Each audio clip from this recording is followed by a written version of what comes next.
सरदार 150 सरदार वल्लभ भाई पटेल की 150वीं जयंती लखीमपुर खीरी जिले के पलिया तहसील स्थित पलिया विधानसभा के बीजेपी विधायक रोमी साहनी के आवास पर लौह पुरुष सरदार वल्लभ भाई पटेल की 150वीं जयंती मनाई गई। इस अवसर पर एक जनसभा का आयोजन किया गया। जनसभा में मुख्य अतिथि के रूप में शिक्षक एमएलसी उमेश द्विवेदी मौजूद रहे। कार्यक्रम में वल्लभ भाई पटेल की जीवनी पर प्रकाश डाला गया, जिसके बाद विधायक रोमी साहनी के नेतृत्व में हाथों में तिरंगा लेकर भव्य एकता पदयात्रा निकाली गई। पदयात्रा में पलिया क्षेत्र के विभिन्न विद्यालय के छात्र छात्राओं ने इस सहभागिता की।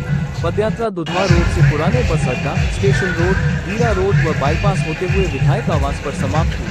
इस अभियान में यूनिटी मार्च, एकता यात्रा में बलिया मोंटेश्वरी स्कूल व तेज महेंद्र स्वरस्ती विद्या मंदिर के तमाम बच्चे मौजूद रहे। कार्यक्रम का संचालन भाजपा नगर अध्यक्ष उदयवीर सिंह ने किया। आज आप कहने के लिए वंदे मातरम नहीं बोलेंगे। अब वो सरकार नहीं है जो हाथ में चूड़ियां पहन करके आपको सुनते थे, आपको छेड़ती थी। अब वंदे मातरम नहीं बोलेंगे तो मार करके आपको पाकिस्तान पहुंचा दिया जाएगा, इसमें कोई दो राय नहीं है। साथियों, जगने की आवश्यकता है कि कौन लोग है जो वंदे मातरम विरोध कर रहे हैं, कौन लोग है जो सरदार पटेल को प्रधानमंत्री। तो दुर्भाग्य था क्योंकि कांग्रेस तो आप सब जानते हैं परिवारवाद, उनको नेहरू के अलावा कोई दिखा नहीं। नेहरू के बाद इंदिरा जी आई, इंदिरा जी के बाद राजीव गांधी, चलो वहां तक तो गनीमत रही। अब उसके बाद वंश परंपरा में इतने लोग पगलाए हैं कि जो पगला का है राहुल गांधी, उसके भी लोग पीछे पड़े हुए। अभी मैं आपको बधाई देना चाहता हूं, बिहार में चुनाव हुआ, एक तरफा आप जीते, आपकी विचारधारा जीती। और जब चुनाव हो रहा था तो वहां राहुल बाबा मछली पकड़ रहे थे, तो तालाब में कूद गए। अरे भाई, चुनाव लड़ने के लिए कहा जा रहा था, आप तालाब में कूद जाएंगे? तो जनता ने कहा भाई को तालाब में छोड़ दिया जाए। और भारतीय जनता पार्टी जिताई जो देश के लिए काम करती है, राष्ट्र के लिए काम करती है।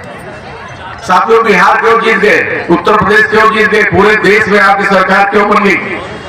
इस समय केवल दो विचारधारा। एक विचारधारा वो है जो केवल परिवार दिखाई दे रहा है। पता लगा कि मुलायम यादव, फिर अखिलेश यादव, फिर शिवपाल यादव, फिर उनकी बुआ, फिर उनकी मौसी, फिर उनकी चाची, फिर उनकी दादी, इतना ही प्रदेश है उनके लिए। और यही योगी जी के कोई भाई के बारे में बता दे, उनकी कोई बहन के बारे में बता दे, माननीय मोदी जी कोई परिवार के बारे में बता दे कि नहीं उनको कहीं कोई ठेका पट्टा मिल रहा, कहीं वो विधायक सांसद बन रहे हैं। आज हम धन्यवाद देंगे आदरणीय मोदी जी को, आदरणीय योगी जी को। उनका जो कुशल नेतृत्व है, आज एक एक बच्चे के अंदर राष्ट्रीय भावना का उन्होंने संचार कर दिया है। यहाँ जो लोग बैठे हैं, सरदार पटेल जयंती, उनको 150 वर्ष पूरे हुए और उसके लिए पूरा देश, पूरी भारतीय जनता पार्टी के कार्यकर्ता हर जिले में, हर विधानसभा में तिरंगा हाथ में लेकर के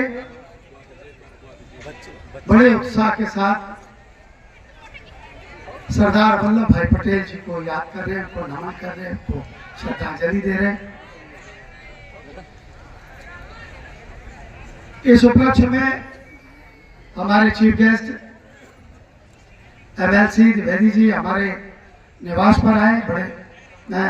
मेरे छोटे भाई के रूप में मैंने अभी उनकी उम्र पूछी तो मुझसे 4 साल छोटे हैं।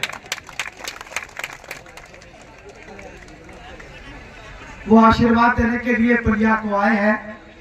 मैं उनका बहुत बहुत धन्यवाद और आभार प्रकट करता हूं।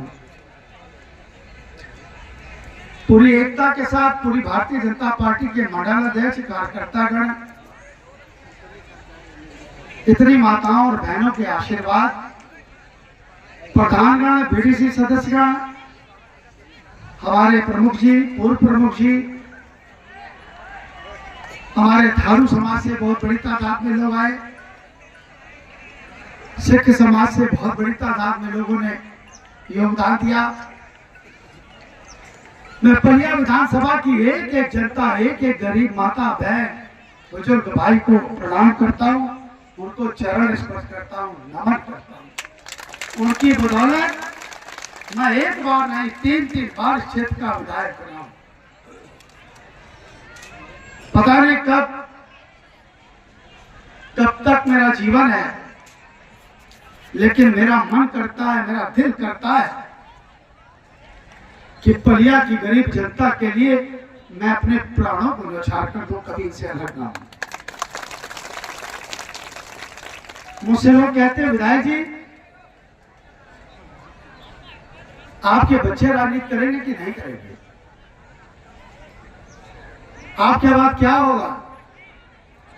तो मैं स्पष्ट बताना चाहता हूं अपनी जनता को कि जैसे मैं सेवा करता हूं क्षेत्र की, चाहे वो राजनीति में आए चाहे ना आए, लेकिन वचन देता हूं कभी भी मेरे पलिया विधानसभा की किसी भी गरीब बेटी की शादी हो, या गरीब बेटी का इलाज का सवाल हो, या गरीब के साथ कोई अन्याय हो रहा हो, या गरीब को कोई परेशानी हो रही हो, तो मेरे दोनों बेटे उसके घर पहुंचेंगे। यही संस्कार मैंने अपने दोनों बेटों को दिए। इसलिए मैं आपको वचन देता हूं, जब तक मैं जिंदा हूं आपके लिए खड़ा रहूंगा, कभी आपका हाथ नहीं छूटेगा, कभी आपका साथ नहीं छूटेगा। आज एक महान पुरुष सरदार पटेल जी के लिए उनकी जयंती पर यही वचन दे रहा हूं आपको कि मेरा हाथ आपसे नहीं छूटेगा, मेरा साथ आपसे नहीं छूटेगा।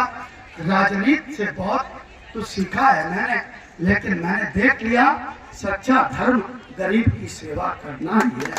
बस साथ कुछ नहीं जाएगा, खाली हाथ सब जाते हैं, सुई भी साथ में नहीं ले जाएगा, जाएगा साथ तो सिर्फ गरीबों का आशीर्वाद और उनकी दुआएं मेरे साथ रहेगी, और सारी प्रॉपर्टी, ये लैंड, ये घर, ये सब यहाँ रह जाएगा।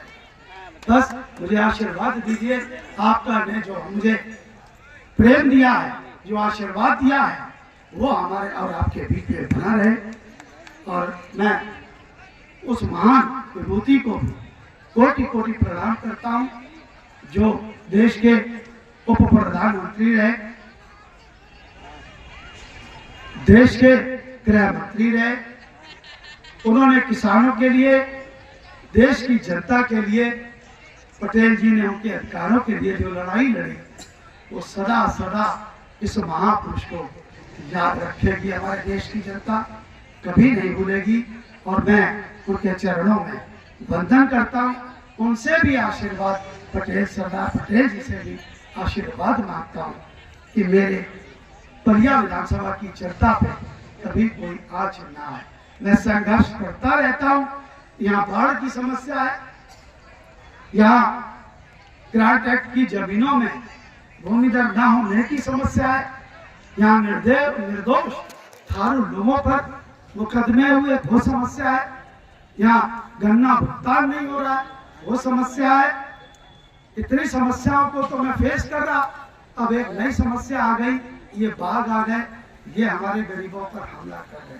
लेकिन मैं आपको वादा करता हूँ, मैं एक एक समस्या क्षेत्र की अपने मुख्यमंत्री योगी जी से उनके साथ शेयर करता हूँ, और वो मेरी बात सुनते हैं और मुझे आशीर्वाद भी देते हैं। और मैं आपसे वादा करता हूँ, जो भी इस क्षेत्र की समस्या होगी, मेरा ये शरीर, मेरा ये तन, मेरा ये मन, मेरा ये धन, सब आप लोगों के लिए है। आप ही मेरे भगवान हो, आप ही मेरे देवता हो, आप ही मेरे सब कुछ हो। आपसे बढ़कर मेरा यहाँ पर कोई नहीं है। जो भी हो, आप ही मेरा परिवार हो, आप ही मेरा सब कुछ हो। इन्हीं शब्दों के साथ आपसे एक निवेदन करता हूँ, प्रत्येक व्यक्ति, प्रत्येक माँ, प्रत्येक बहन, प्रत्येक स्टूडेंट, प्रत्येक बच्चा यहाँ पर भोजन